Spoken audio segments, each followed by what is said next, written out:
So, hello guys, welcome back to the channel. In today's video, I'm gonna talk about app subscriptions जो हम studies के लिए use कर रहे हैं. हमें सब्सक्राइब करना चाहिए इन सब apps को कि नहीं, और करना चाहिए तो कब करना चाहिए. So without a further ado, let's get started.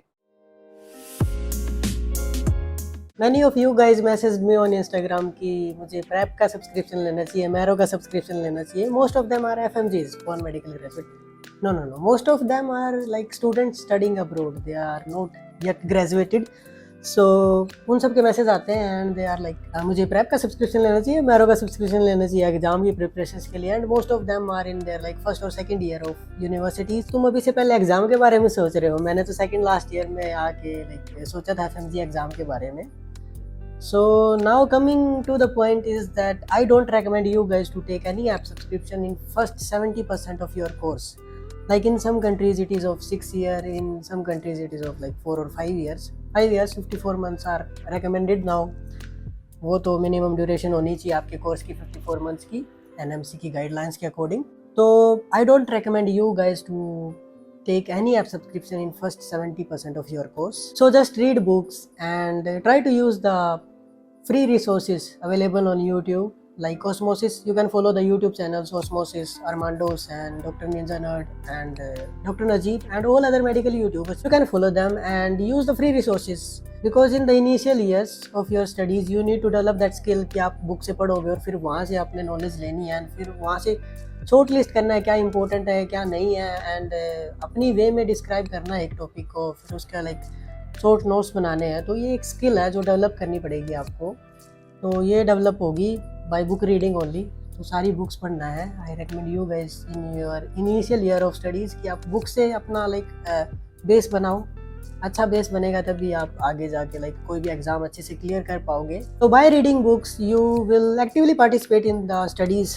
You just don't sit and consume any lecture passively. So you will participate actively and your grasp on that topic will be good.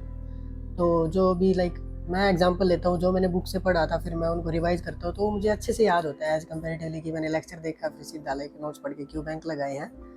तो book से पढ़ोगे फिर उसके बारे में आप अच्छे से जान पाओगे. रिसर्च करना अच्छे से, पहले यूट्यूब पे वीडियो देखना फिर बुक से पढ़ना and then try to summarise that topic in your own way, in your own words. तो इस वे में आपको अच्छे से याद रहेगा. By subscribing to any app in the initial year of your studies you will miss this key element. ये एक स्किल है जो आप बुक रीडिंग से ही सीख पाओगे. So just try to read from the books and develop this skill and in the latter part of your course you can choose any app for your studies for dedicated preparation of the exam. Here I want to share my example. I started preparing for the exam from the app and now I am addicted to it. Without it I can't do anything. So I am totally dependent on the app. So आपको ये diversification भी मिलेगी आपकी studies के according अगर आप किसी book से prepare करोगे. Don't repeat my mistake. So app में क्या है, आपको खाना परोस के दिया जाता है. You just need to eat it. आपको खुद से कुक नहीं करना पड़ेगा. But if you want to know more about the food and कैसे क्या बनता है, so if you will cook it by yourself. I am example दे रहा हूँ मैं in relation with the studies and app. तो अगर आप खुद से खाना बना के खाओगे तो तभी आपको ज़्यादा पता चलेगा फूड के बारे में कि कैसे क्या क्या इंग्रेडिएंट यूज़ होते हैं and you will get a deep knowledge about that topic. So same is with the studies. If you will learn by yourself from the books and then summarise the topic and then implement it during your clinical rotations, it will be more beneficial to you guys, क्योंकि ये लंबे time तक भी याद रहेगा और clinical rotation के time पे भी अच्छे से इम्प्लीमेंट कर पाओगे उन सब टॉपिक्स को. I am not against these apps.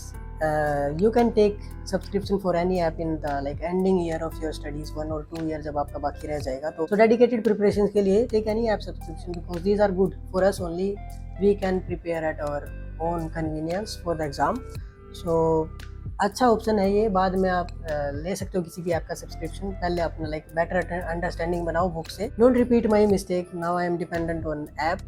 I will try to diversify my resources, studying resources. Diversification is good I think.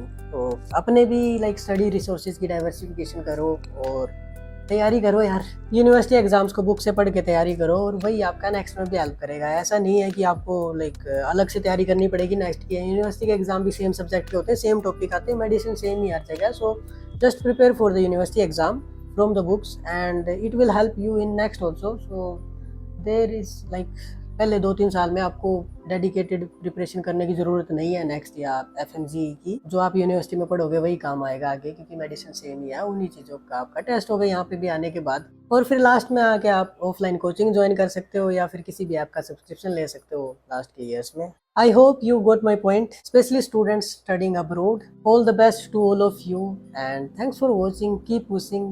Catch you in the next one. Take care. Bye bye. Peace.